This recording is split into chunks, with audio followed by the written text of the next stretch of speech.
Buenas noches, bienvenidos a Mira. Gracias a Willy Coban y a todo su equipo. Este verano de noticias muy bueno aquí en La Nación Más. Quédate en esta continuidad, tenemos un programón.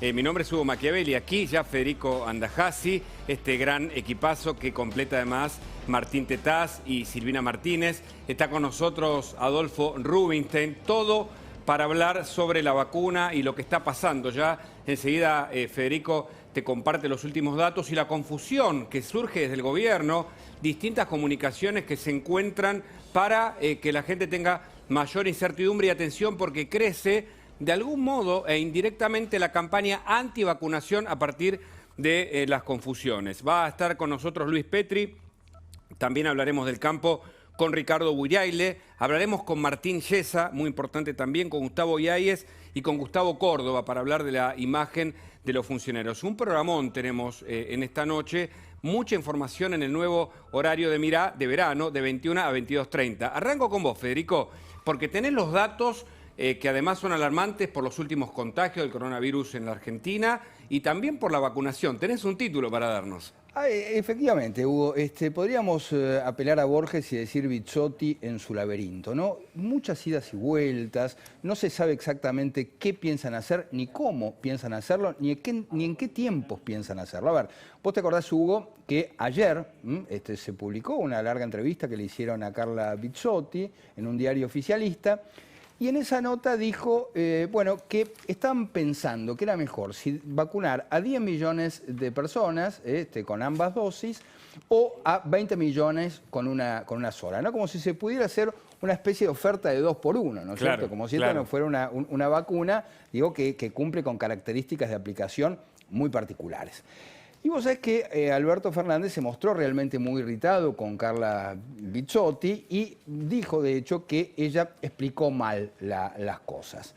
Se supone que va a salir ahora este jueves un segundo avión para traer no otra partida de primeras dosis, como dijeron en un momento, sino la partida de las 300.000 segundas dosis. El frasco azul, digamos. Claro, está la verde y roja, sí. Bueno, exactamente, del otro color. Ahora bien, este planteo de Bizzotti, ¿no? Tener vacunadas para febrero a 10 o 20 millones de personas, lo que hay que decir es que esto no es posible, como no era posible que hubiera 10 millones de personas vacunadas antes de este fin de año, en diciembre. Es decir, uno se pregunta por qué una y otra vez generan expectativas y después las traicionan. A ver, para cumplir esto tendrían que haber un vuelo diario desde Rusia trayendo 300.000 dosis, digamos, y esto no está en los planes de nadie, ¿no? O vacunar 330.000 personas por día, mientras se está vacunando, digamos, un promedio muy bajo. Así que de esto vamos a estar conversando y me encantaría conocer la opinión del doctor, si esto es posible, y bueno, cómo sigue esta película. Sí, porque además Rubinstein tiene una mirada sobre lo que es la comunicación del gobierno en torno a la vacunación, ¿no? Sí, yo creo que si ha habido un problema y una mala gestión de la pandemia en general y de la gestión sanitaria, la gestión de la comunicación es incluso peor. Y la verdad que llama poderosamente la atención esta cantidad de errores no forzados en la comunicación, que lo que están haciendo es erosionar la confianza pública en la vacunación y que de hecho ya hay cifras que así lo están expresando. En realidad hay que separar la paja del trigo. Por un lado está el hecho de que claramente las estimaciones de producción que se tenían de todas las empresas farmacéuticas, lo que se está viendo es que van a la baja y que, digamos, esas estimaciones no se van a cumplir en los plazos que se habían pensado en estos próximos meses. En segundo lugar, no solamente se trata de un problema de producción, sino que la misma operación logística de la vacunación está encontrando problemas en todos los países. Digamos, llegar a alcanzar las metas de vacunación en tan poco tiempo, están ocurriendo estos problemas en Estados Unidos, en Inglaterra, en muchos países que no están llegando a las metas, excepto Israel, todos los países que hoy están vacunando y obviamente incluyendo la Argentina. Esto hace que se considere frente a la segunda ola en los países europeos y al rebrote que está ocurriendo en nuestro país, la posibilidad de espaciar ambas dosis de manera de poder utilizar, digamos, la primera dosis a mucha mayor población y aunque sea conferirles inmunidad parcial. Pero el problema es que, digamos, La vacuna rusa no son dos dosis iguales, sino que son dos componentes diferentes, son dos vectores distintos, con lo cual no se puede hacer eso. Ahora, la pregunta, y que hablábamos fuera de aire, es si esta mala comunicación, estas contradicciones, lo que dice Bisotti por un lado, lo que dice Alberto por el otro, están generando más desconfianza en la gente que no se quiere vacunar y que por otro lado, según los datos, aumenta en cuanto a cantidad de contagios de la pandemia. Bueno, es que este es el problema. El problema es que todo esto no contribuye a generar confianza. La construcción de confianza se produce a través de la mejor comunicación, de la transparencia, de la información. La gente es adulta, no somos un país jardín de infantes que necesita ser tutelado permanentemente. Y en este sentido, me parece que se está recurriendo a esta cuestión así, que es muy común en los gobiernos populistas, de que alguien que nos cuida, que nos protege, que nos tutela, pero que no nos empodera. Y eso es lo que está ocurriendo. Me parece que hay que transmitir transparencia con la información adecuada. Por un lado tenemos la cuarentena cuyos resultados no han sido satisfactorios por la cantidad de contagios, incluso decesos. Y por otro lado, la gestión respecto a la vacuna tampoco parece ser exitosa. ¿Pero por qué? ¿Porque el gobierno es improvisado? ¿Porque hay una interna en el gobierno? ¿Qué es lo que ve usted como exfuncionario incluso? Tenemos, o sea, claramente hay una demanda competitiva global por aprovisionarse de las vacunas para satisfacer la demanda frente a estas restricciones de producción, que es enorme. Esto está ocurriendo en todos los países. Y en la Argentina, digamos, no parecieran haberse hecho los acuerdos, yo diría, consolidado los acuerdos comerciales con las empresas farmacéuticas y con los gobiernos como para asegurarse esa provisión, como sí lo han hecho otros países latinoamericanos. Entonces ahí es donde están habiendo problemas, lo cual hace, si a esto le sumamos una campaña de vacunación que va más lento de lo esperable, como, digamos, más allá de todas las expresiones épicas y triunfalistas, eso es lo que está ocurriendo, estamos frente a un problema, un cuello de botella y en un momento donde hay un rebrote. Entonces yo creo que más allá de la campaña de vacunación, que hoy claramente es prioritaria conseguir las vacunas, cualquier vacuna, lo antes posible, en la medida que obviamente demuestre eficacia y seguridad, lo que hay que poner el foco es en la concientización, sin culpabilizar a los jóvenes o a otros chivos expiatorios, la concientización y, por supuesto, seguir ampliando los testeos, el trazado y el aislamiento para bloquear los focos. Hablando de testeos, de aislamiento y de datos, Martín de Taz entiendo que está en línea y tiene datos para aportar y una pregunta para hacerle también al exministro Rubinstein. ¿Cómo va, Martín? Hola Hugo, ¿cómo estás? Sí, tal cual. En primer lugar, el dato, digamos, que contrasta con la expresión del propio jefe de gabinete de ministros, Argentina figura 35 en el ranking mundial de dosis administradas cada 100.000 habitantes.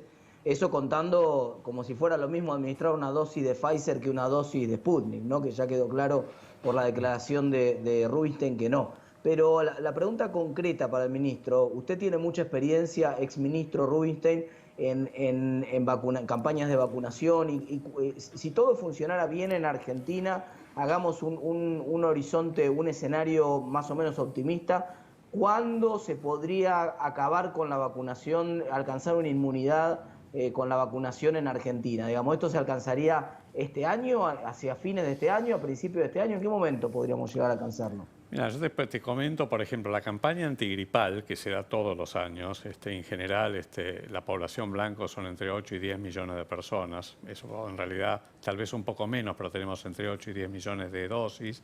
Y es una sola dosis. Habitualmente no toma menos de 4 meses. La vacunación antisalampionosa, cuando hicimos el refuerzo en el último cuatrimestre del 2018, que vacunamos aproximadamente a 3 millones de chicos, en realidad tomó 3 meses. Entonces, y era población blanco y era más sencillo, era una sola dosis. Vos pensás que tenemos que vacunar con 2 dosis a, en teoría, más de 30, 35 millones de personas. Con lo cual es muy probable que aún en el mejor de los escenarios que tengamos las vacunas y que la operación logística de la campaña funcione de manera aceitada y eficiente, es muy probable que tome casi todo este año. Sí, Martín, una más.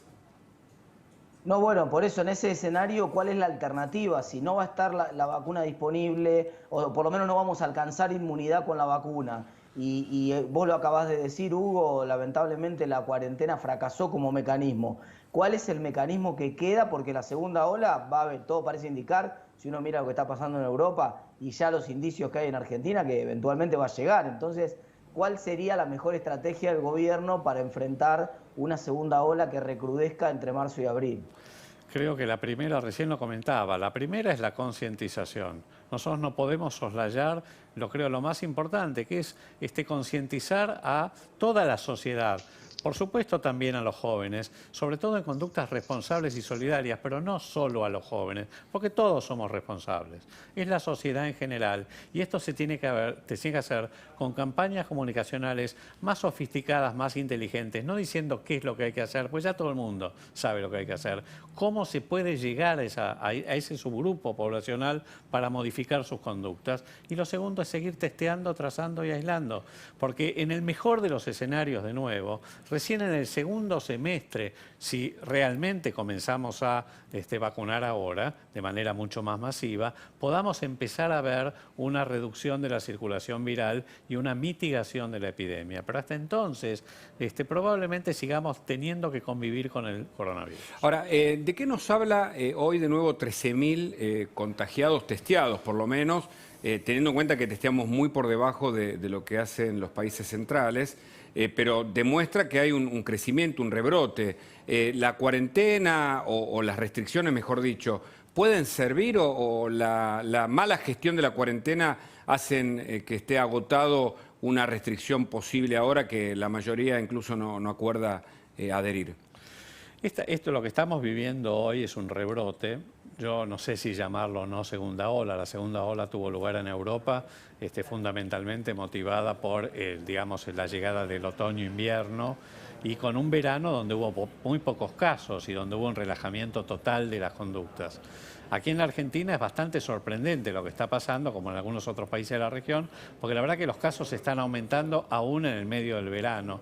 Esto tiene que ver, por supuesto, en la Argentina con una cuarentena que fue muy prolongada, que no tuvo demasiado respiro, que no tuvo aperturas y cierres y obviamente hubo un hartazgo social inmenso, particularmente en los jóvenes que estuvieron encerrados, sin escuelas, sin clases, sin espacios de socialización. Obviamente explotaron, más allá de las señales confusas que dio el gobierno, porque desde el velorio de Maradona, más allá de si tuvo o no tuvo impacto directo sobre el aumento de los contagios o los demás eventos que se sucedieron, en realidad es la cuestión más simbólica, el hecho simbólico de que era como una suerte de piedra libre, digamos, donde se empezaba a percibir el fin de la pandemia, la vacuna estaba a la vuelta de la esquina, la gente se descuidó. Federico Andajasi tiene otra pregunta, pero yo quiero, a partir de los datos que hoy se saben de la vacunación del Sputnik, 89.000, y más allá de los datos de algunas repercusiones negativas y demás que son esperables, ¿cuánto hay que vacunar a este ritmo para obtener lo que se preguntó antes, de algún modo, cierta inmunidad y que no corramos el riesgo que hoy tenemos por delante, Rubinstein? En general, en la mayoría de las enfermedades infecciosas, no menos del 60-70%. En el caso del coronavirus, en realidad no se sabe a ciencia cierta si hay o no algún tipo de reactividad cruzada con otros coronavirus que son muy comunes, que producen el resfrío común, pero sobre todo porque ya uno supone que hay al menos, y creo que las cifras son esas, más o menos un 20% de la población argentina que ya ha tenido contacto con el coronavirus, aun cuando no ha tenido síntomas o no ha percibido los síntomas. ¿Federico? Sí, déjame compartir alguna información con la gente y con el doctor para ver qué podemos extraer de estos informes. A ver, en el mundo hoy la vacuna Sputnik, la vacuna rusa, se está aplicando solamente en 3 países. Uno, Rusia, y fuera de Rusia, en Guinea, país africano, que por otra parte solamente están vacunando a los funcionarios, para dar ejemplo, pero todavía no se inició la campaña de vacunación. Y el otro país es Argentina. Solamente son 2 países fuera de Rusia. Y hay un dato muy llamativo, Hugo, sí, que en Hungría, vos sabés que Víctor Orbán, el primer ministro, un funcionario más identificado con la extrema derecha, compró la vacuna rusa, pero igual que hizo Bichotti, viajó a ver las instalaciones y decidió dar marcha atrás. Porque, ¿qué dato ese? Claro. ¿No? Es decir, a ver, lo pasamos en limpio, Sí. lo repetimos. querían comprar la vacuna rusa, pero cuando vieron el lugar donde se originaba o se producía, decidieron volver atrás. Y te explico por qué, Hugo. Porque se dieron cuenta que Rusia no estaba en capacidad de producir precisamente la segunda dosis. O sea, son muy pocos los países, doctor, que están implementando la vacuna rusa, porque todavía hasta la fecha es muy poca la información que se tiene. ¿Usted cuenta con alguna otra noticia? No. Y de hecho, digamos, lo que nosotros todos pensábamos era que, así como anunció el Instituto Gamaleya que los datos iban a estar disponibles antes de fin de año y que incluso lo habían enviado para una revista científica, que de nuevo no es que sea estrictamente necesario para la aprobación regulatoria, pero sí contar con datos. En realidad, por lo menos no son públicos. La ANMAT dice que tiene esos datos, pero que le han dicho que son confidenciales. Yo creo que a esta altura, por las susceptibilidades que todo esto está reflejando, así como la vacuna de Moderna en Estados Unidos, tampoco tenía una publicación científica al momento de la aprobación regulatoria por la agencia americana. Sí, las deliberaciones fueron públicas, los informes fueron públicos, están disponibles para cualquiera que quiera acceder. Esto es lo mismo que se debiera hacer con los datos de la vacuna Sputnik. Lo quiero sumar a Luis Petri, él es diputado radical y de Juntos por el Cambio, porque hay una cuestión política. Hoy miraba noticieros de otros lugares y, por ejemplo, la vacuna Pfizer llegó a México y la están aplicando y la Argentina quedó atrás. Mientras tanto, hay discusiones en el orden político y una agenda que parece estar más acorde al plan de Cristina Fernández, y muchos hablan de la impunidad, que abocados a la política sanitaria. Petri, buenas noches, ¿cómo le va?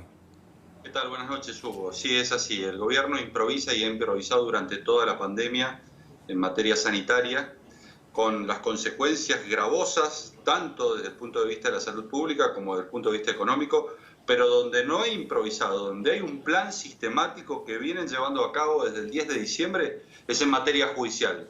Ahí no han parado, no ha habido pandemia, no ha habido cuarentena que los detenga, donde claro está, han avanzado sobre el Poder Judicial, con el proyecto de ley de reforma judicial primero, con la ley de Ministerio Público después, que ya las dos obtuvieron media sanción, ahora intentando y poniendo en agenda algo que no debería discutirse en la República Argentina, que es la cuestión del indulto o la amnistía a aquellos políticos corruptos que han sido condenados por la justicia. Fíjate cómo hemos pasado de discutir el año pasado, por ejemplo, leyes como la de extinción de dominio, la de acceso a la información pública, que logró sancionarse, o la propia ficha limpia, a esta nueva agenda, que es la agenda de la impunidad, Hugo, donde estamos discutiendo una reforma judicial para meter 23 jueces por la ventana, estamos discutiendo una ley de Ministerio Público para tomar por asalto el Ministerio Público, para hacerlo más dependiente del Poder Ejecutivo, y estamos, fíjate, discutiendo ya, hay una discusión social muy fuerte que la intentó instalar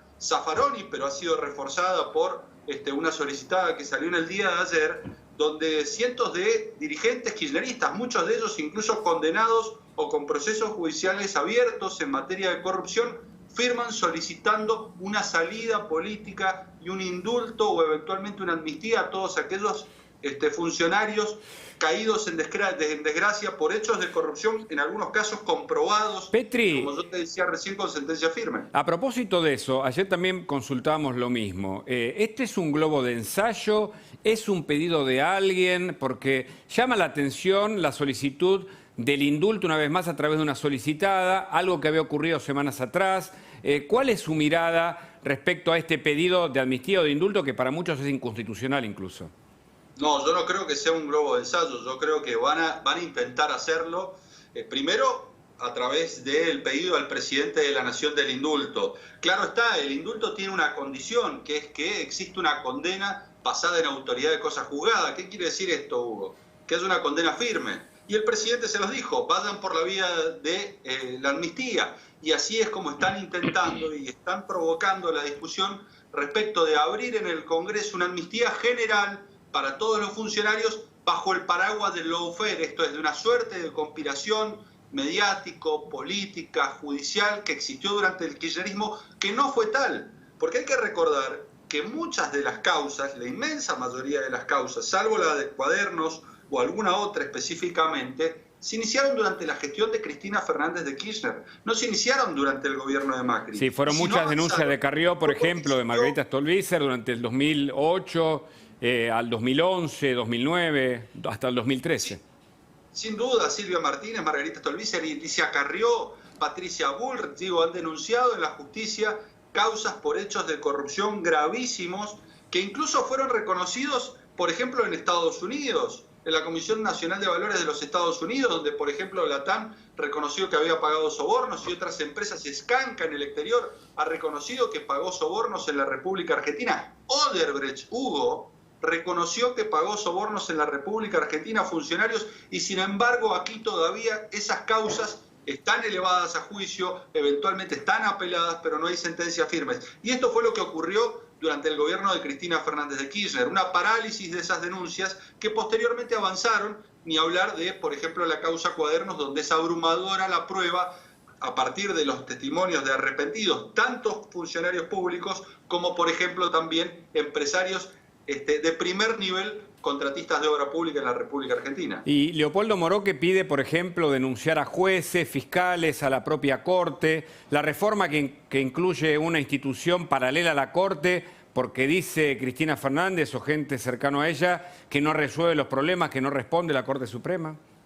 Bueno, la Corte demostró independencia y creo que ellos están preocupados cuando la Corte ratificó la condena de Vudú y a partir de allí quieren crear una suerte de bypass judicial para esquivar a la Corte a la hora de decidir sobre las causas que más comprometen por hechos de corrupción al kirchnerismo. Está claro que esta Corte no es adicta al poder, está claro que es independiente, falló en contra del gobierno de Cambiemos en innumerables oportunidades y está fallando en muchas de las causas de corrupción, ratificando, por ejemplo, en el caso de Vudú, lo que ya habían dicho 15 camaristas y jueces que habían intervenido. Ante ello, el kirchnerismo convocó una comisión de notables, recordemos, Hugo, que fue la que se denominó Comisión Veraldi, sí, en donde, claro está, dijo que había que mantener en última instancia, pero que había que tratar de crear otro tribunal.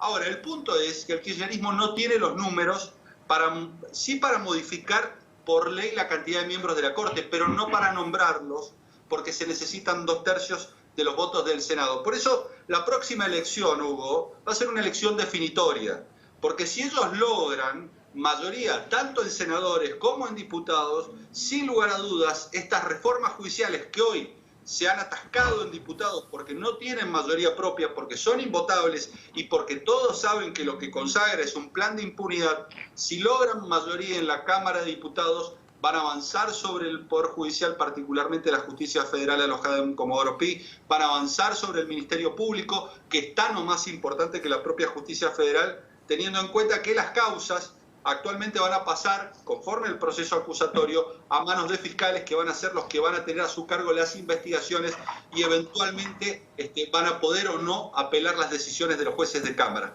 Fíjate un dato nomás, la Oficina Anticorrupción desistió de las querellas de todas y cada una de las causas por corrupción, aduciendo falta de personal. Personal que lo pusieron, por ejemplo, en el Nodio, para salir a hacer una suerte de comisariato de periodistas y de la libertad de expresión en la República Argentina, con lo cual está claro que más allá de la pandemia, más allá de la cuarentena, el objetivo del kirchnerismo es someter a la justicia y consagrar impunidad. Luis Petri, gracias por el contacto. No, gracias a ustedes. Un abrazo, Hugo. Rubinstein, y claro, muchos dicen que detrás de algunas medidas restrictivas está el tema de la política, en definitiva, y cierta interna que aparece en el campo de la salud. El ministro Ginés González García diciendo una cosa, Alberto y Bisotti diciendo otra sobre incluso el proceso de vacunación. Y lo que pasa es que esas internas no parecieran ser solo en el Ministerio de Salud, yo creo que es en el gobierno. Y claramente el Ministerio de Salud, como el resto de los ministerios, entiendo que están absolutamente loteados por diferentes... ¿Loteados? Loteados, digamos, de una manera así muy rústica. Que ahora, frente a una pandemia, frente a la emergencia del coronavirus, que el gobierno tenga un problema interno, me parece muy perjudicial. Pero claramente lo tiene, hay diferentes visiones, perspectivas, funcionarios que los puso uno, los puso el otro, y esto no se ve solo en salud, se ve en toda la estructura de gobierno. ¿Federico? Sí, doctor. A ver, Me gustaría tratar de pensar con usted y sobre todo apelando a su conocimiento, ¿cuánto se meten los negocios detrás de las diferentes vacunas y terapias o terapéuticas? Por ejemplo, detrás de AstraZeneca, detrás de Sinopharm, ¿no?, de la vacuna china, detrás del suero equino, hay un mismo empresario, ¿no? Primero le quiero preguntar, ¿qué sabe del suero equino? ¿Qué sabe de la vacuna china, de Sinopharm? ¿Y si hay algún negocio atrás de todo esto? No, del suero equino, digamos, hay un estudio muy serio que se ha efectuado aquí en la Argentina, cuyos resultados son negativos. Esto es, si bien hubo una tendencia a ver beneficios clínicos, no fueron significativos desde el punto de vista estadístico, probablemente porque el estudio no haya tenido poder para demostrar diferencias, pero la realidad es que es un estudio que finalmente es negativo. Todavía no se ha publicado, pero entiendo se han presentado sus resultados recientemente, con lo cual creo que tiene, digamos, es cuestionable la aprobación de ANMAT de un estudio que no ha demostrado ser beneficioso, por lo menos desde el punto de vista del rigor científico que se espera. Sí, lo promocionó el presidente con una fotito, con guardapolvo blanco. Es que yo creo que es el uso político que se está haciendo de muchas cuestiones. Así como uno no tiene que hacer este tipo de nacionalismo vacunológico, tampoco tiene que hacer nacionalismo terapéutico porque el estudio se haya hecho aquí o allá. De hecho, el estudio de plasma, por ejemplo, administración de plasma en estadios tempranos del coronavirus, que es un estudio que también fue hecho en la Argentina por investigadores argentinos, el doctor Fernando Pollack, y que fue publicado en la revista científica más seria de la literatura médica, claramente es yo diría, un premio a la ciencia y a la investigación argentina. Por eso yo creo que hay que ponderar esas cosas, no porque se hizo en la Argentina, entonces está bien. Seguramente el suero equino hiperinmune, digamos, tiene realmente alguna, yo diría, tendencia muy atractiva en cuanto a los beneficios, pero todavía no está demostrado. Lo mismo con la ivermectina, lo mismo con el ibuprofeno inhalado. Entonces, yo creo que hay que ser rigurosos siempre. Si hay negocios o no detrás, yo los desconozco, pero entiendo que uno tiene que privilegiar. Lo primero es la evidencia científica rigurosa. ¿Y la vacuna china, perdón? La vacuna china no sé, tampoco, la verdad que desconozco cuáles son el grado de compromisos y acuerdos comerciales con el gobierno ruso, con el gobierno chino, porque acá estamos hablando de gobiernos, no de empresas farmacéuticas. Así que no sé cuál es el grado. ¿Pero qué significa que tenga un 50% de efectividad la vacuna china? Aparentemente, por ahora, son también resultados preliminares. O sea, uno no puede ser terminante. Ninguna vacuna tiene resultados absolutamente concluyentes. Pero digamos, si no nos decidimos por la de Moderna, ni pudimos tener la de Pfizer, y nos decidimos por la Sputnik, por la China, es como que elegimos lo peor hay de la oferta. Chinas. Esta es la de yo no sé si es la de Sinopharm o la de Sinovac la que ha demostrado. Pero digo, en cualquier caso es como que elegimos el peor camino, digo, pensándolo ya ahora con el diario del lunes, un poco a partir de lo que sabemos y de la incertidumbre, incluso por la propia vacuna rusa que no llega. Bueno, ese es el problema, pero yo creo que frente a la enorme incertidumbre y a la restricción que hay en este momento para conseguir las vacunas, creo que me parece razonable y está bien que se hagan todos los esfuerzos en la medida que sean transparentes y, por supuesto, se compren vacunas que han demostrado fehacientemente seguridad y eficacia, no importa de dónde provengan. ¿A usted también lo confunden algunas declaraciones de los funcionarios actuales? Digo, hablábamos de esto cuando uno escucha incluso al propio gobernador Kicillof señalando comentarios de periodistas o aludiendo a los periodistas, o a Goyán hablando de las restricciones. ¿Qué imagen le da la gestión del Ministerio de Salud nacional y provincial? No, creo que, digamos, la verdad que sobre todo en estos últimos tiempos, han tenido enorme cantidad de contradicciones, ambigüedades, declaraciones desafortunadas. La verdad es que no se ha conducido una gestión prudente y mesurada, sobre todo en un tema tan delicado como la gestión de la pandemia y la vacunación. Sobre todo por toda esta cuestión triunfalista, medio soberbia, sobre todo al principio, pero también se dio últimamente con que íbamos a ser el primer país que íbamos a vacunar, que éramos de los países que más vacunamos, dijo Santiago Cafiero, exacto. El avión de la esperanza. No hay que digamos, no hay que pasarlo por alto, porque de algún modo eso nos explica como Bueno, yo creo que país. eso no ayuda, no ayuda a construir confianza, repito. La única manera de construir confianza es con comunicación e información confiable. transparente y no, digamos, tutelando y metiendo estas cuestiones a veces de yo te cuido, yo te vigilo. No es la manera, confía en mí. No, yo confío en vos en la medida que me presentes la información tal como tiene que ser presentada. Rubinstein, muchas gracias, como siempre, por la visita. Y hablando de la circunstancia y de las preocupaciones y de la credibilidad, bueno, el gobierno parece que cambió con el tema campo, segundo día de paro, y vamos a hablar largo sobre esto. Le pedimos a Martín Tetaz que nos haga una introducción, porque ahí también juega el valor de la soja, y finalmente, como decíamos, el cambio de decisión de último momento del gobierno de quitar restricciones a las exportaciones de maíz. Martín, ¿estás ahí?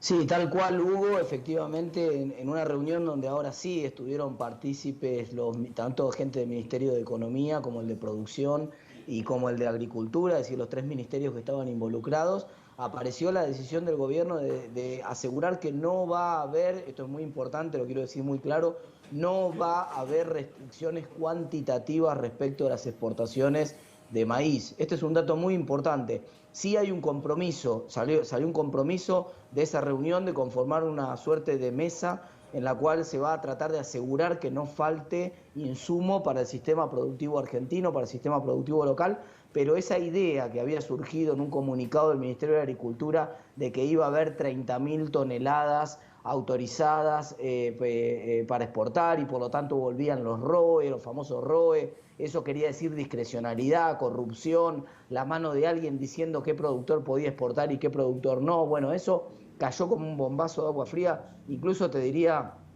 la gente del campo con la que he hablado me decía que había caído peor que la propia restricción a exportar. La propia prohibición, claro. Decían, preferible que nos prohíban exportar directamente a que aparezca de vuelta este instrumento que había usado Guillermo Moreno, en el cual le decían discrecionalmente a alguien que tenía el permiso y a otro que no. Eso, la novedad acá, la noticia, es que no va más. No van más los ROE, no va a haber restricciones cuantitativas y se va a poder volver a exportar aparentemente. Es una suerte, como decías vos recién, Hugo, de recular en chancletas, de marcha atrás del gobierno en la medida que ha tomado contra el campo. Pero no está mal, digo, ¿no? Que por lo menos frente a una situación de mucha incomodidad para el campo, el gobierno tome nota y haga alguna rectificación en sus decisiones. Vamos a hablar con Ricardo, quédate Martín, Burjaile, el exministro justamente de Agricultura, para que nos dé su visión sobre esta nueva decisión del gobierno y si finalmente esto calma los ánimos del campo y hay un acuerdo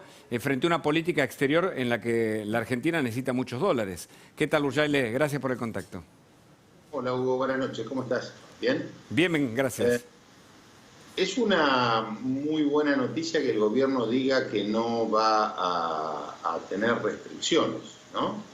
Yo coincido con el comentario que se decía recién, de las 30.000 toneladas era peor eso que lo demás, porque era volver a la discrecionalidad, a un cupo que no terminabas de cargar ni siquiera un barco, cómo se iba a completar un buque, iba a ser diario por empresa, creo que era un caos. De todas maneras, de los comentarios que yo tengo de la gente que está en la reunión, ¿qué cosas me preocupan a mí de cara a esto? El gobierno necesita dólares y lo primero que tenemos que tener en claro es si vamos a exportar o no vamos a exportar. Claro. ¿Está dispuesto el gobierno a exportar? Y el sector agropecuario es el que más divisas genera, digamos, genera el 60% de las divisas y tiene una balanza comercial absolutamente favorable. Y entonces, todas estas idas y vueltas lo que hace es que, por ejemplo, lo que nos está pasando con Brasil, que Brasil tome la decisión de decir yo voy a importar 750 toneladas de trigo porque no sé lo que va a hacer Argentina con el trigo, porque claro, si está ajustado nos va a restringir el trigo. El sur de Brasil tenía problemas con la cosecha y también necesitaba maíz de Argentina. Entonces, cuando la Argentina toma este tipo de decisiones, si bien es cierto que es bienvenido que el gobierno se retracte, lo que no deja es de producir efecto en los compradores, porque cualquier comprador, así como yo escucho funcionarios que dicen queremos asegurar la mesa de los argentinos, quien quiere comprar insumos en Argentina, insumos de materia prima, de alimentos o lo que fuere, necesita garantizar su mesa de alimentos. Claro, usted dice que atenta con la credibilidad y la confianza de un gobierno, en este caso que va y viene aunque la decisión finalmente sea mejor que la anterior. Exacto. ¿Y qué otra cosa me preocupa? He escuchado que en la reunión se habló otra vez del concepto de desacoplar los precios internacionales, y de esto Martín sabe mucho, de desacoplar los precios internacionales a los precios internos. Claro. Entonces, yo quiero decir que el que está festejando hoy, voy a poner un nombre aparte del presidente, Sí. de Alberto Fernández obviamente, es Martín Guzmán. Hoy Argentina, respecto al año pasado, va a tener casi 3.000 millones de dólares más de recaudación de derechos de exportación. Entonces lo que me parece que tendría que pensar el gobierno, en vez de pedirle a muchos productores, porque nosotros siempre pensamos en el promedio, claro. Decimos el campo va a cosechar 46 millones, 50, 120 millones de toneladas, como si lo cosechara una sola persona.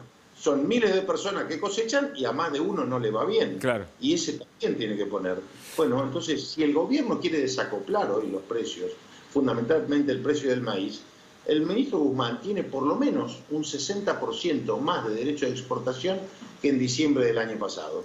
Creo que a partir de ahí puede construir una política. Son 2 millones de toneladas de maíz que le faltará para llegar al mes de marzo, abril, 3 millones, que perfectamente se puede hacer cargo en la diferencia que plantean los polleros. Mis compañeros tienen preguntas. Primero Martín Tetá, que está en línea, y luego Federico Andajasi, por favor. Martín.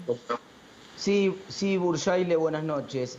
Claro, justamente la declaración, acá todo empezó con aquel discurso de Cristina Kirchner en La Plata, cuando dijo necesitamos de alguna manera recuperar salarios, recuperar jubilaciones y controlar precios. Y la inflación viene muy, muy acelerada. Los datos que tenemos de diciembre y que se van a conocer esta semana, los del INDEC, pero todo parece indicar que da cerca de 3,6, 3,7%. El último trimestre los precios corren a una velocidad del 51% interanual. Eso no es compatible con el 30% de inflación que tenía el presupuesto, 29%. Eso no es compatible con que las jubilaciones ganen este año, no es compatible con que ganen tampoco los salarios. No va a haber ninguna paritaria en Argentina de 50% este año.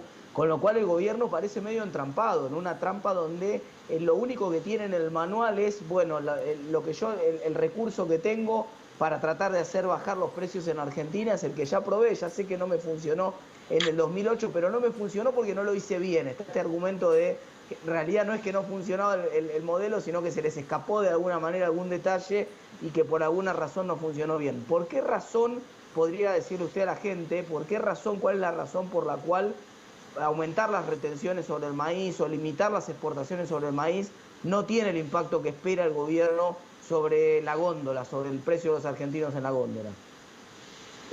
Primero porque fundamentalmente lo que va a pasar en el corto plazo no le va a traer beneficio, porque hoy el productor lo que va a hacer es no vender el maíz. Este es el primer punto. Y el segundo punto porque la incidencia que tiene en el precio final, vamos a hablar del consumidor, porque todos hablan del consumidor final, porque la incidencia que tiene en el precio final, en el caso de los pollos, y acá déjame hablar después de los pollos, de los precios cuidados, porque la industria avícola habla de los precios cuidados, pero habla del precio cuidado que tiene el pollo entero. Sin embargo, la pata muslo, la pechuga, la suprema, no tiene precios cuidados. Por lo tanto, ¿a cuánta gente compra el pollo entero? Este es el primer punto que tenemos que ver. Ahora, en la composición de costos, cuando estamos hablando, si yo miro en el producto final cuánto es la incidencia del maíz, algunos dicen que es el 20, otros dicen que es el 25. Vamos a suponer que bajara el maíz. ¿Cuánto va? Que de hecho no, hoy subió en Chicago el maíz por los informes de sí, ¿cuánto incide eso en el precio final, no, del producto? Pero a ver, en un país con una inflación del 4% mensual, que la incidencia sea para bajar 2 puntos el pollo, ¿justifica destruir un mercado? No. Porque nosotros en economía, uno lo que siembra expectativas y cosecha inversión. Si no sembrás expectativas, si no sembrás certidumbre, la gente va a ir al monocultivo de la soja. Y si vas al monocultivo de la soja, vamos a volver a lo mismo de siempre. Vas a hacer soja de primera, vas a bajar la producción de trigo, le va a costar enormemente conseguir maíz a la gente, y entonces de los 51 millones de toneladas de maíz vamos a caer drásticamente. Federico Andajasi tiene una pregunta, perdón que me meto con una última pregunta, Sí, Hugo. sí, Martín, dale. ¿Por ¿por qué razón durante el último año, en el cual hubo 36, 37% de inflación en Argentina, la carne aumentó el doble de lo que aumentó la inflación? Porque en realidad lo que habría que ver es cuánto aumentó el año anterior. Porque siempre con la carne pasa que termina siendo un crecimiento por explosión, ¿no es cierto? Claro. Es cierto que hoy hay un nivel de exportación, pero lo que pasa es que tengo que mirar cuáles son los precios de los bienes complementarios, de los sustitutos, de otros bienes. ¿Cuánto cuesta un kilo de fideos? ¿Cuánto cuesta un kilo de arroz? ¿Cuánto cuesta lo demás? Entonces, la demanda ha ido. Ahora, si bien es cierto que cayó el consumo de carne vacuna, no es menos cierto que también se sostuvo el consumo de carne compuesta en caviar, porcina y vacuna. Entonces, hay otras carnes, porque la proteína roja es la proteína más demandada en el mundo, y a la Argentina la conocen, aparte de por Messi y por Maradona, por dos cosas, por la carne y por el Malbec. Entonces, el mundo demanda nuestras carnes, y a mí me parece muy bien, y ojalá el gobierno no tenga la pésima idea de cerrar las exportaciones de carne o ponerle cupos, ¿no? Claro, Entonces, ¿por qué subió Martín? Porque en el año anterior los precios habían estado trancados con algún proceso de liquidación, y lo que termina pasando es que termina explotando. Suben los costos, sube el maíz, suben los insumos. No es cierto que el campo no use insumos en dólares, los usa, en mayor o en menor medida los usa, menos la ganadería que otras cuestiones, ¿no? No te vayas, Martín, Federico Andajasi tiene una pregunta, por Sí, favor. Burjali, ¿cómo le va? A ver, hay una discusión de fondo que yo no subestimaría, ¿no? Sobre todo dentro del gobierno, que es, bueno, que el presidente tuvo que aclarar que él no va hacia una revolución. Y sin embargo, después, Grabois se ocupó de subrayar y reafirmar que él sí, que él va por una revolución y que hay sectores en la alianza de gobierno que van por ese camino. ¿Usted lo toma en serio? Digo, había cuenta que acaba hace tiempo de tomar un campo. Quiero decir, ¿estas cosas son tomadas en cuenta y en serio? Sí, yo creo que no solo lo tomamos en cuenta nosotros, sino que lo toma en cuenta el mundo. Porque a nadie escapa que atrás de Grabois está la mirada del Papa Francisco, y que Grabois es una persona que es cercano, por lo menos, a Máximo Kirchner, vamos a decirlo así. Entonces, cuando el oficialismo lo que intenta es, y que no se cansa de decir, vamos a preservar la unidad, todos sabemos que llegado un momento, los moderados son desplazados por los extremistas, digamos, en cualquier revolución de esta. Entonces, esto genera desconfianza, porque si esta es la ley y si esta es la revolución que se plantea, la verdad que nadie va a venir a invertir a la Argentina. Habría que mirar cuál es la inversión extranjera directa en la Argentina para estos últimos años, y dudo que la haya. Entonces, el presidente lo que tiene que mostrar, es muy difícil, pero el presidente tiene que mostrar cuál es la línea y hacia dónde va. Está claro que conduce Cristina Kirchner, por eso el presidente tiene tantas vacilaciones, que lo de Nisman fue un magnicidio, ahora fue un suicidio, que la Corte no, que la Corte sí, que el indulto no, que la amnistía. Entonces, todas estas cavilaciones, cualquier inversor estaría mirando con muchísima preocupación lo que está pasando. Burjaile, sí. y a propósito de esto, porque me quedé con lo que usted decía de Grabois, ¿hay espacio para esta cuestión ideológica en medio de la crisis de apoyar una supuesta revolución agraria? Digo, ¿esto es lo que usted está diciendo? No. La mayor reforma agraria la hizo la naturaleza a través de las sucesiones. Esa es la mayor reforma agraria que hubo. De toda la gente se han quedado en el siglo pasado, cuando en la Argentina había una oligarquía terrateniente allá por 1930, cuando viajaban a Europa. No hay ninguno. Busquen ustedes quiénes son los dueños de los grandes campos, de las grandes extensiones y de los dueños de la fortuna de la Argentina. Podrá haber gente con campo, pero no gente de campo. Pero digo, ¿el gobierno agita esa bandera, digo, como ideológica para motivar a algunos que acompañan a Grabois, ese tipo de agrupaciones? No, yo no la veo. Yo creo que es mucho más declamativa, porque aparte no saben trabajar en el campo. Trabajar en el campo no es sembrar perejil. Estamos hablando de tecnología, de máquinas de $500.000, de ser un productor de punta en el mundo, no es para andar chamboneando el sector agropecuario y haciendo discursos. Esto es de un profesionalismo extremo, estás compitiendo en el mundo, hoy el mundo está interconectado, tenés competencia como Brasil, Estados Unidos, Australia, Nueva Zelanda, y nosotros nos vamos a poner a experimentar con tipos que no supieron hacer un almácigo de perejil, digamos. Yo creo que, yo los invito a la revolución, que vengan a Formosa. En Formosa hay campo para hacer la revolución. Todos quieren hacer la revolución en Rojas, Pergamino, Venado Tuerto. Entre Ríos. No sé. ¿Martín? No, tal cual. Lo que pasa es que no queda para nada claro en esta definición, en esta interna, un poco lo que planteaba Federico más temprano. No queda para nada claro que esté saldada esta cuestión. Más bien pareciera que el ala política del gobierno, más vinculado a la presidenta, concretamente el proyecto político Máximo 2023, o el que tiene que ver con esa ala, es un proyecto político que pone en discusión la propiedad privada en Argentina, y es un proyecto político que construye sobre el imaginario popular al cual hacía referencia Burjaile, la idea de una pampa donde hay 2 o 3 productores. El último censo nacional agropecuario demostró que hay más de 260.000 productores en Argentina. No debe haber ninguna actividad productiva más desconcentrada que la producción agropecuaria en Argentina. Creo que en ningún sector de la actividad económica hay 260.000 productores en el país, pero realmente me parece que también hay un mea culpa que tiene que hacer el sector agropecuario, el propio campo, porque ha permitido que se construya esa imagen, no pelea, no discute ese lugar, y de alguna manera hay un temor, sobre todo para todo el sector agropecuario, de que se ponga en discusión la propiedad privada en Argentina de vuelta si triunfa el proyecto político de Máximo en las próximas elecciones. ¿Burjaile? Bueno, yo digo, poner en discusión la propiedad privada en la Argentina es tirarse un tiro, no en los pies, es tirarse un tiro al corazón. Argentina tiene que definir si quiere vivir en el mundo capitalista o en el socialismo siglo XXI, que ya tenemos la respuesta, ¿no? Esta es la primera definición que tiene que tomar Argentina. Porque mientras tanto vamos a discutir si las retenciones, si abrimos las exportaciones. Argentina quiere pertenecer al mundo capitalista, quiere comercializar con el mundo, quiere venderle al mundo, le va a tener que comprar al mundo. Porque a mí me pasó cuando era ministro que en general las discusiones eran que nosotros queríamos vender. En ese momento las exportaciones en Argentina eran alrededor de 60, 65 mil millones de dólares. Y entonces cuando vos salías al exterior y te entrevistabas con un ministro, te decía, bueno, destrabemos esto para Argentina y destrabemos esto para... Hemos abierto 120 mercados. Claro. Y destrábenle ustedes este producto para ingresar.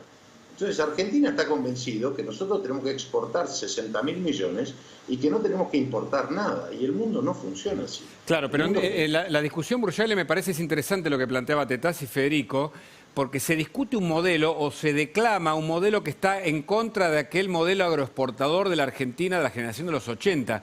Me parece que pasado más de un siglo de ese momento, todavía se discute ideológicamente eso en el fondo, ¿no? Si vamos hacia un modelo capitalista o a una suerte de socialismo que no sea cual se imita. Muchos hablan del castrochavismo, etcétera, pero no sé. Yo no sé cuál es el otro modelo. Lo que digo es que Argentina definitivamente tiene que avanzar, tiene que firmar acuerdos del Tratado de Libre Comercio, y cuando digo Tratado de Libre Comercio son acuerdos de comercio, porque el mundo marcha en ese sentido. Argentina tiene que aceitar sus relaciones en el Mercosur, no podemos estar como estamos con el Mercosur, hay que firmar con la Unión Europea ese Tratado de Libre Comercio, hay que avanzar con los países del sudeste asiático, porque hacia el año 2050 más del 57% de la clase media del mundo va a estar en el sudeste asiático y que son los que van a tener el poder de compra. Entonces, Argentina no puede vivir aislado pensando en el consumo interno solamente, voy a aclarar esto, porque no tenemos las divisas para generar la inversión y para producir otros bienes.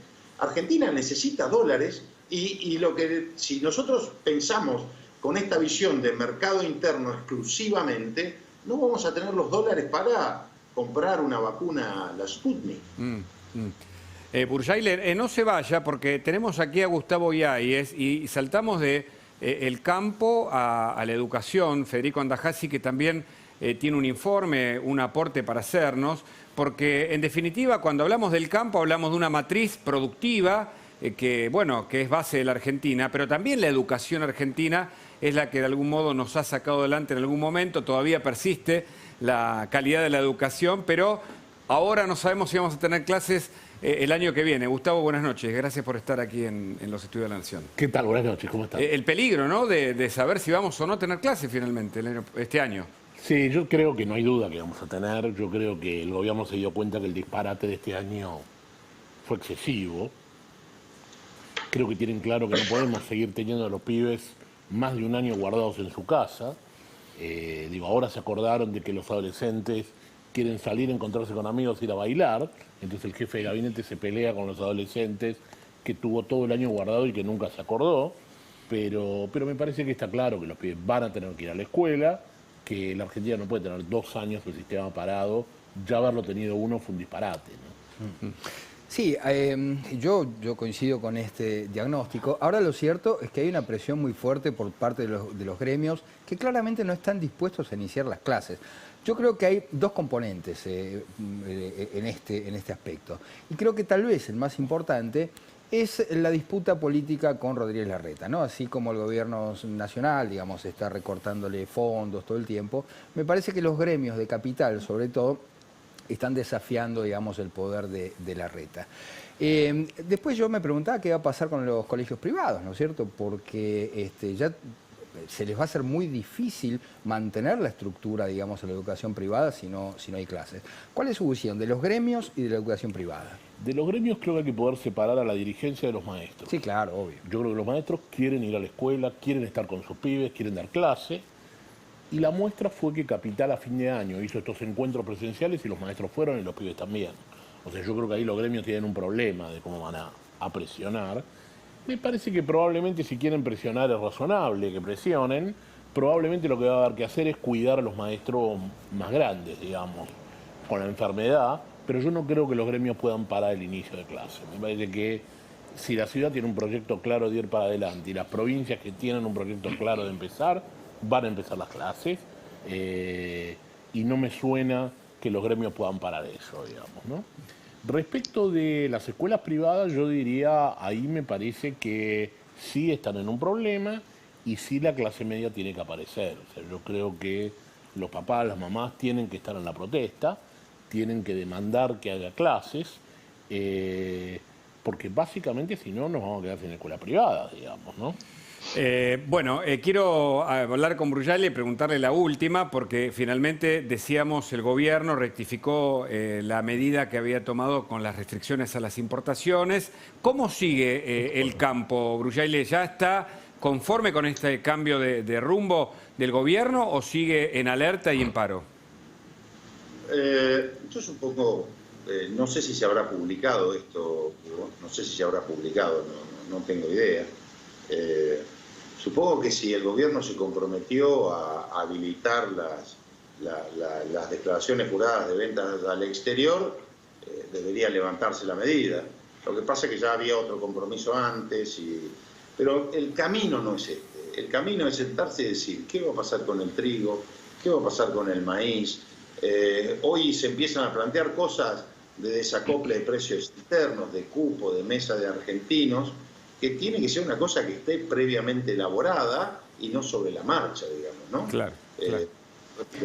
Creo que la forma de mirar es dando previsibilidad. Si no damos previsibilidad, no hay camino que se pueda tener. Solamente déjame decir una cosa respecto a la educación. Siempre digo que en la Argentina tenemos el honor de haber tenido 5 premios Nobel y de tener 5 premios Nobel. Y vinieron de la educación pública. Y lamentablemente hoy estamos presos del sindicalismo y del egoísmo y los chicos están en la casa. Va a ser muy difícil competir así con el mundo. Gracias, Brujali, por el contacto. Por eso emparentamos el tema del campo con el tema educativo, porque son 2 de las bases sobre las cuales se construyó esta república y ahora los sindicatos, que parecen tener mucho poder en la educación pública, dicen en algunos casos, Federico y Gustavo, ustedes me dirán y me corregirán, que hasta que no estén vacunados los profesores o los maestros, no debería haber clase. Y esto parece no tener razón de ser respecto de lo que hacen otros países donde ya abrieron sus aulas, por ejemplo. Sí, ya la abrieron o nunca la cerraron. Vos pensá, Hugo, que la mayor parte de los países no han suspendido sus clases, salvo, digamos, pequeños periodos de tiempo, justamente para no discontinuar las clases. Sí, lo que nosotros tenemos que pensar es que los chicos empezaron la cuarentena a una semana de haber terminado las vacaciones. O sea, los chicos están hace más de un año parados, no yendo a la escuela. Entonces, yo tengo la sensación de que esto no da para más, que está claro que los pibes tienen que volver, que está claro que a la vuelta nos vamos a encontrar con las consecuencias. Acá hay que ver cuántos ahí está, pibes... perdón que lo interrumpo. Las consecuencias, ¿cuáles son? Digo, no están medidas a rajatabla, digo, uno puede esbozar algunos lineamientos subjetivos de consecuencias previsibles a esta altura de un año sin clases prácticamente en casi todos los distritos. A ver, yo lo que diría es, primero hay que ver cuántos pibes perdimos, o sea, cuántos pibes no vuelven en marzo a la escuela. La Argentina tiene, en general, un esquema en donde se pierde la mitad de los pibes en la escuela secundaria. Yo quiero ver este año cuántos pibes van a volver. En segundo lugar, yo diría, acá se ha abierto una avenida en el medio de el grupo que tuvo clases, que tuvo a su mamá, que tuvo presión de la escuela, y el grupo que no tuvo nada. Entonces, claro, lo real es que vamos a hablar de dos países, de los que caminan por la vereda de la derecha, los que caminan por la vereda de la izquierda, que van a estar en situaciones muy distintas. Nosotros evaluamos en la universidad 35 escuelas. De estas que han presionado, que han tenido a las familias, la verdad que ahí los pibes no están en situación tan distinta a la que estaban. Ahora, enfrente están los pibes que jugaron a la pelota, que estuvieron solos, que no tuvieron clase, que no tuvieron apoyo, porque por otro lado pasó un año y el Ministerio hoy no puede decir claramente cómo se hace para recuperar esto. Y hay de nuevo, como hablábamos recién en salud, hay lineamientos o declaraciones contradictorias. Por un lado, Trota, que declama que las clases van a comenzar. Por otro lado, los sindicatos que dicen que no. Por otro lado, está el gobernador tratando de ampliar restricciones o criticando a los periodistas. Y ahí parece la verdadera grieta, ¿no? Entre los pibes que quedan afuera del sistema. Pero Martín Tetaz, que sigue los números, tiene una pregunta para hacer al respecto. Dale. Martín. Sí, Gustavo, primero, por supuesto, buenas noches. Primero la pregunta que te hacía Hugo, ¿cuántos son esos chicos que se quedaron afuera? Se habla de 1 millón a 1,5 millones de chicos. Quería saber si vos tenías algún dato numérico concreto. Y segundo, ahora por la positiva, ¿qué nos queda para resaltar como activo de toda esta crisis? En la nueva utilización del Zoom y todas estas formas interactivas entre docentes y estudiantes, que son, por supuesto, una isla, porque no llegaron a todo el mundo, pero eso de alguna manera puede ser un activo que repotencie la escuela hacia futuro. ¿Llegó para quedarse? ¿O si la pandemia se termina en marzo, volvemos al esquema viejo del pizarrón y las sillas? A ver, yo diría, por un lado, no tengo los números de cuántos pibes están afuera, pero yo creo que son mucho más que 1,5 millones.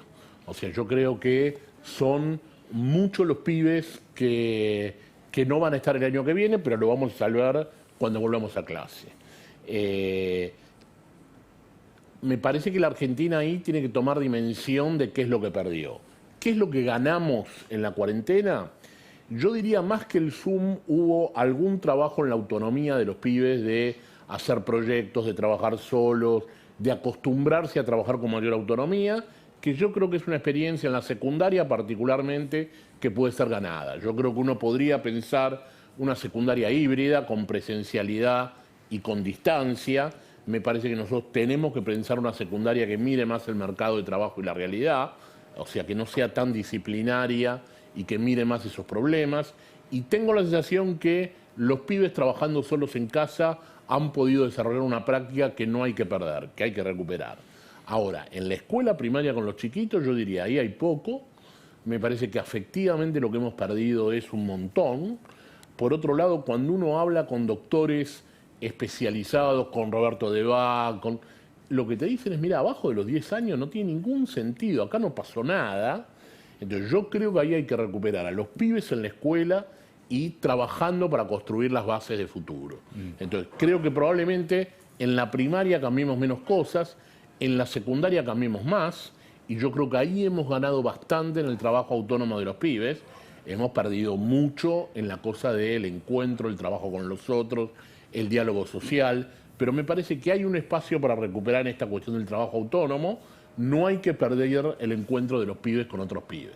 Ahora, Gustavo, ¿en qué momento, y usted como estudioso, para comparar con otros países, los sindicatos ocuparon el espacio de poder que hoy tienen en la educación argentina? ¿En qué momento se da esto? ¿Es progresivo? ¿Hay un antes y un después? ¿Hay un acuerdo con determinados sectores de la política? En principio hay que ver cuántos son. En la provincia de Buenos Aires, la mitad de los docentes no participa de ninguna organización sindical, y Baradel representa al 40% de los que participan, o sea, tampoco hay que creer que son todos. Entonces yo lo que diría es, en general en casi todos los países hubo discusiones, hubo pelea de los docentes, pero cuando el Estado decidió que las clases empezaban, que los pibes iban a la escuela y que tenían que aprender, las clases empezaron, los pibes fueron a la escuela y trabajaron. Entonces yo creo que hay que quedarse menos en esta cuestión de la imagen de los docentes. Me parece que es muy importante que el Estado tenga un proyecto, vaya para adelante, que los padres banquen este proyecto. Yo creo que acá ha habido un fenómeno que fueron las mamás. Las mamás en esta historia, trabajando con los pibes, han hecho realmente una revolución.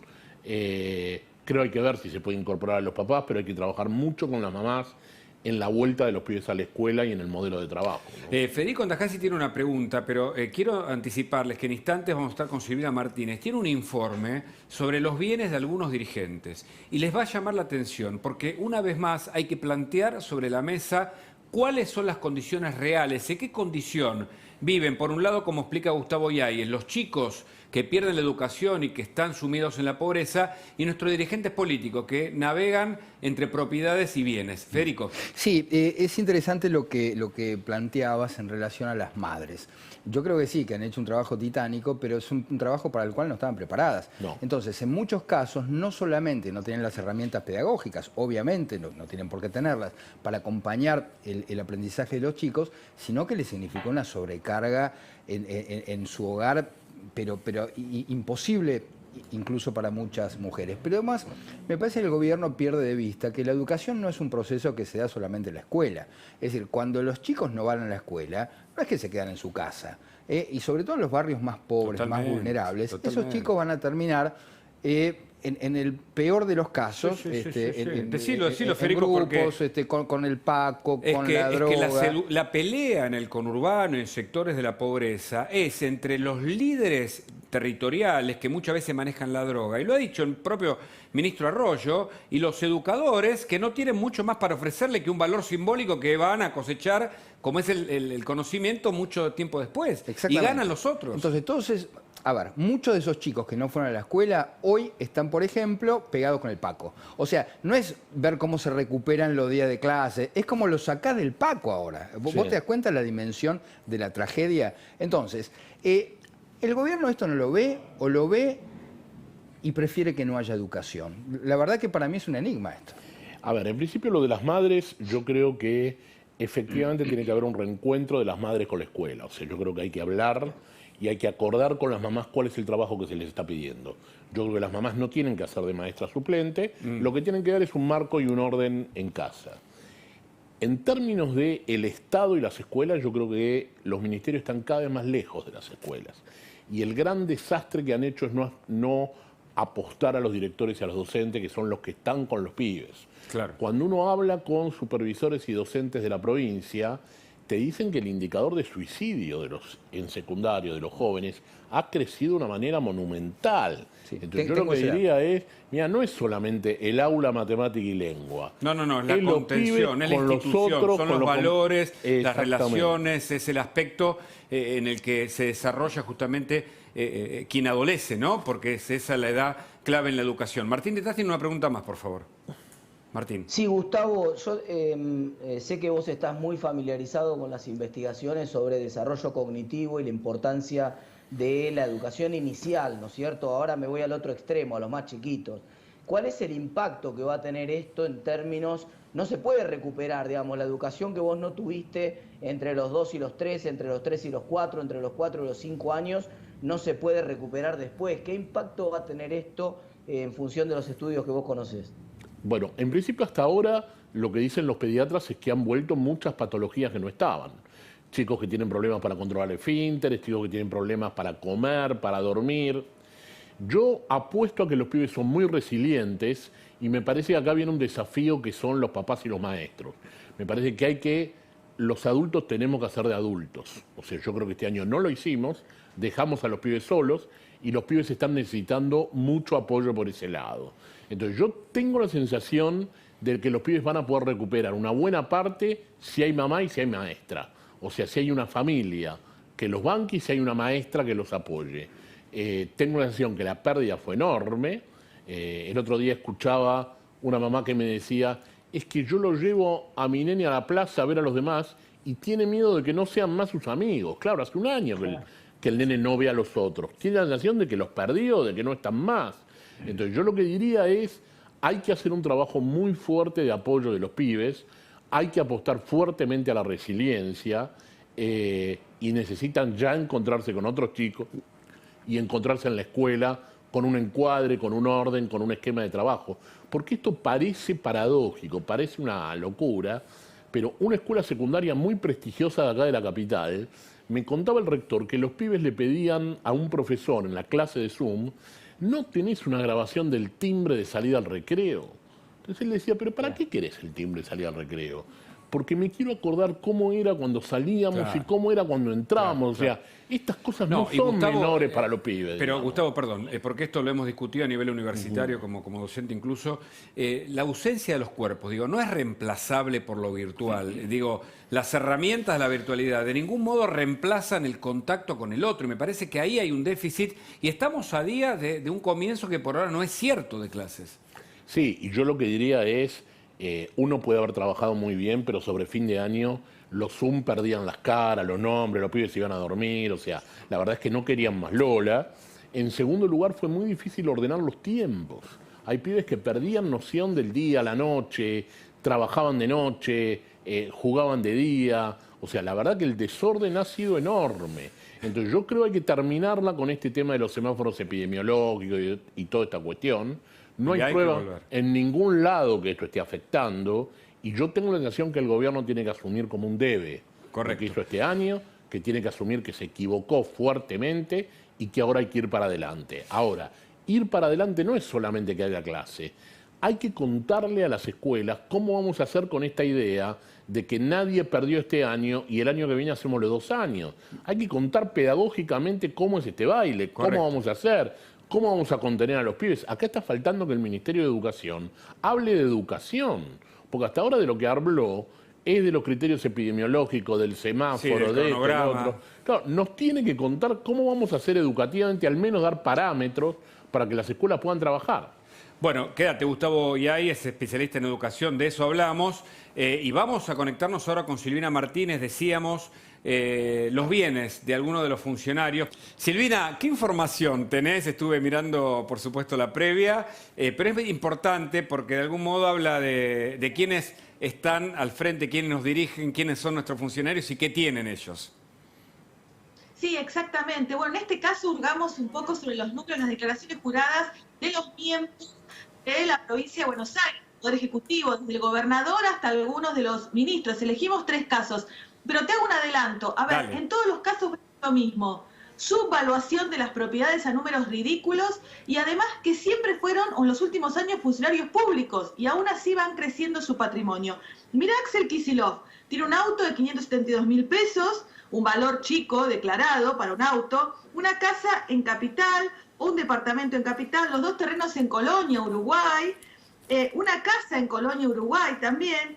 Ahora mira esto, recibe como ingreso, como diputado nacional, que fue hasta el año pasado, declara más de 2 millones de pesos en el año. Y a su vez, actividades profesionales, y mira este dato, declara como ingreso los viáticos de la Cámara de Diputados, ¿no? Los famosos viáticos, los pasajes. Sí. Bueno, él lo declara como ingreso, o sea que se los quedó, los cambió por plata. Un patrimonio, un sueldo chico para una persona, ¿no? En este caso anual, pero muchas propiedades y muchos bienes. Mirá el caso de Sergio Berni. Sergio Berni tiene una gran cantidad de propiedades. El hombre de Fuerza Buenos Aires. El hombre de Fuerza Buenos Aires, mira, declara 2 autos. Vos sabés que un auto lo declara 1.500 pesos y el otro auto 9.000 pesos. Macul en mi lugar se iría, diría, no, me voy. Se tira todo y se va. declara 2 departamentos en Capital por parte de la mujer, 3 que declara él, 2 terrenos en Santa Cruz. Pero es un auto de juguete, perdóname, me quedé con los 1.500 pesos del auto. Es un auto de juguete, 1.500 pesos. Lo comprás, me parece. No, perdón. ¿Y la moto, la BM que yo lo vi? Y la moto, y Candela. La moto se declara como que es la de la mujer, también la declara a 2 mangos. Bueno. No vale. Vos sos especialista, no vale eso que declara. Menos esa alemana, En Santa Cruz, en Bariloche, en Escobar, tiene terrenos y propiedades por toda la Argentina. ¿Cómo hizo? Pero recibe como ingreso su sueldo de senador hasta el año pasado, 1.760.000 pesos y 323.000 pesos de alquiler de inmueble. Con casi 2 millones de pesos por año, logró tener un patrimonio de una gran cantidad de propiedades inexplicable, bueno, y el auto a 1.500 pesos. Mirá el caso de Goyam, ¿no? Muy conocido ahora por todo este tema de la pandemia. El hombre que, bueno, pone la preocupación adelante de todo, ¿no? Cierto alarmismo siempre en sus declaraciones. Sí, te escuchamos. Exacto. Declara un departamento en Capital, 341.000 pesos. La verdad que la evaluación fiscal no es, porque si vos mirás la evaluación fiscal de cualquier departamento en Capital, supera el más barato 1 millón de pesos. O sea, y la casa en Río Ceballos, en Córdoba, el 50% lo tasa en 6.000 pesos. O sea, una casa tasada en 6.000 pesos, aunque sea el 50%, 12.000 pesos el total. Fideicomiso, que tiene tanto él como sus cónyuges, y mirá lo que dice que recibe de dinero. También, como docente, 1.383.000 pesos por año, y una jubilación que tiene de Santa Fe de 330.000 pesos. Y su mujer, que trabaja en el ANMAT, y también factura como monotributista. Con 1.600.000 pesos él y 1.200.000 pesos la mujer, también logra tener una gran cantidad de propiedades. Qué bárbaro, ¿eh? En algún momento tendrán que explicar cómo tuvieron algunos de los bienes, digo, ¿no? Pero perdón, una pregunta muy cortita. Sí, claro, Federico. Tiene una propiedad que él declara en 6.000 pesos. Eso es mentira, digo, no existe ninguna propiedad, ni una cucha de perro vale 6.000 pesos. Ahora, ¿eso no es un delito? ¿No es un delito declarar algo, digamos, falsamente?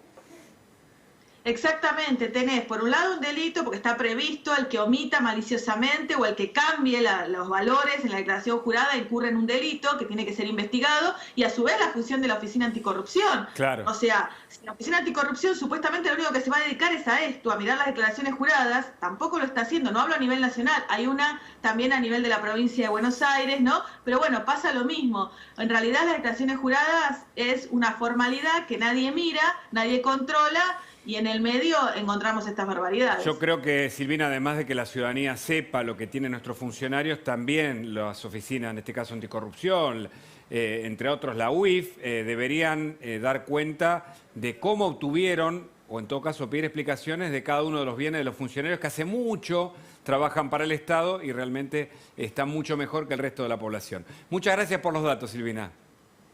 Dale, un beso. Ya seguimos, en instante, mucho más queda de Mirá.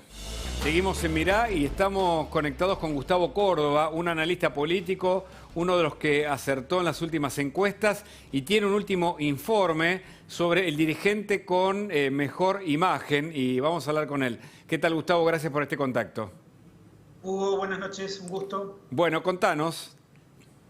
Básicamente es una encuesta en la provincia de Córdoba donde habitualmente relevamos el humor político y social y hemos encontrado que evidentemente hay una caída considerable del presidente de la Nación en la provincia de Córdoba. Hace un tiempo medía al inicio de la cuarentena prácticamente 76 puntos de aprobación y hoy lo vemos cercano al 36% de aprobación. Esto es una caída de un 40%. El gobernador Schiaretti, indudablemente también con niveles de aceptación altos, pero también con una caída notoria, menos drástica que la del presidente.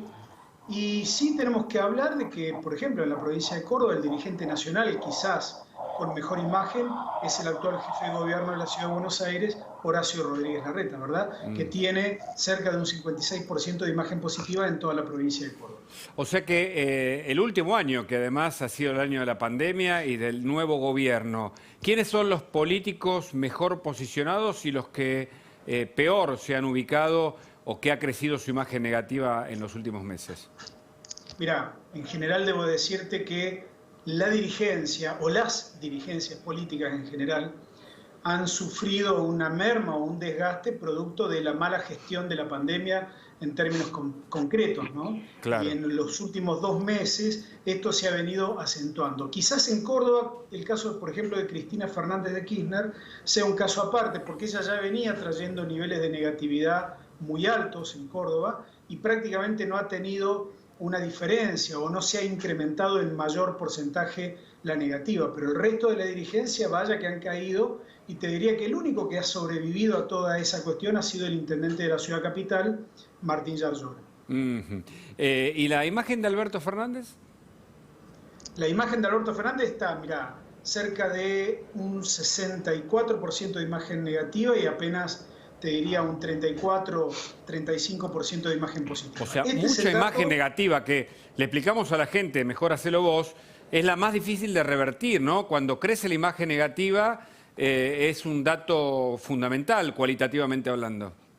Sí, y en el contexto actual claramente hay como una especie de ira o enojo por el mal manejo de la pandemia y por ende eso se traslada, digamos, te diría, de manera muy directa al presidente de la Nación. Federico Andajasi tiene una pregunta para Sí, Gustavo, hay un fenómeno bastante peculiar porque apareció un personaje, un ministro, que superó incluso a Rodríguez Larreta, que es el caso de Quirós, de Fernán Quirós, que efectivamente ha tenido un muy buen desempeño en su función. ¿Esto lo tienen medido? ¿Cómo puede llegar a proyectarse? ¿Cómo se puede estabilizar? ¿Cómo a veces estos personajes, digamos, que están más en las sombras, justamente a veces por tener menos exposición pueden llegar a crecer más, ¿no es cierto? Sí, mira, yo no tengo datos concretos de él, sí tengo una referencia porque he visto trabajos de colegas en los cuales confío y evidentemente hay un gran componente de esto que vos planteás, además que todo el personal sanitario en términos generales goza de un nivel de confianza y de credibilidad muy, muy alto, obviamente muy superior a la de la dirigencia política, ¿no? Claro, no es el caso de Ginés, por ejemplo, al contrario. Es que también las idas y vueltas creo que le han pasado factura al ministro de Salud. Me parece que la generación de incertidumbre, ¿no?, es una materia prima de este gobierno. Creo que en un contexto de gran incertidumbre, de no saber qué hacer, el peor mensaje es dudar o contradecirse. Y eso efectivamente después se paga en términos de opinión pública. Te quiero dejar una pregunta porque me parece importante repasar. ¿Quiénes son los que más se beneficiaron y los que más se perjudicaron en este último año? ¿Y cómo ves la proyección para el año que comenzamos? Espérame un instante y me respondes, por favor. Bueno, entonces, ¿cómo resulta en la proyección para este año? Pensando en quiénes se beneficiaron y quiénes se perjudicaron en esta situación, Córdoba. Mirá, Hugo, nosotros en diciembre hicimos un balance anual en la Argentina y le preguntamos qué tal le había ido a la sociedad argentina en términos concretos y solamente un 20% declaró que le había ido bien y un 80% que no le había ido bien. Claro. Y creo que eso marca con mucha crueldad, ¿no?, la expectativa de una sociedad argentina que ha ido perdiendo credibilidad en la palabra de la dirigencia, sobre todo el gobierno nacional, y creo que eso va a asignar los próximos días, los próximos meses, al menos hasta que estemos en un escenario mucho más coherente y seguro, ya con mucha población vacunada, con el operativo de vacunación ya bastante avanzado. Hasta que no tengamos ese contexto, yo te diría que el gran derrotado es la sociedad argentina, y miramos con mucha expectativa, ¿no?, cómo las dirigencias puedan ponerse de acuerdo, porque indudablemente en un año electoral va a ser muy difícil, pero necesitamos que se pongan de acuerdo al menos en 3 o 4 cuestiones mínimas. Gustavo Córdoba, gracias por el contacto. No, gracias a ustedes, que tengan buenas noches. En instantes una conclusión, para cerrar Mirá. Nosotros nos encontramos mañana haciendo Mirá de 21 a 22:30. Quédate aquí en La Nación Más, lo que el día se llevó con Carola Gil y todo su equipo. Hasta mañana, chao.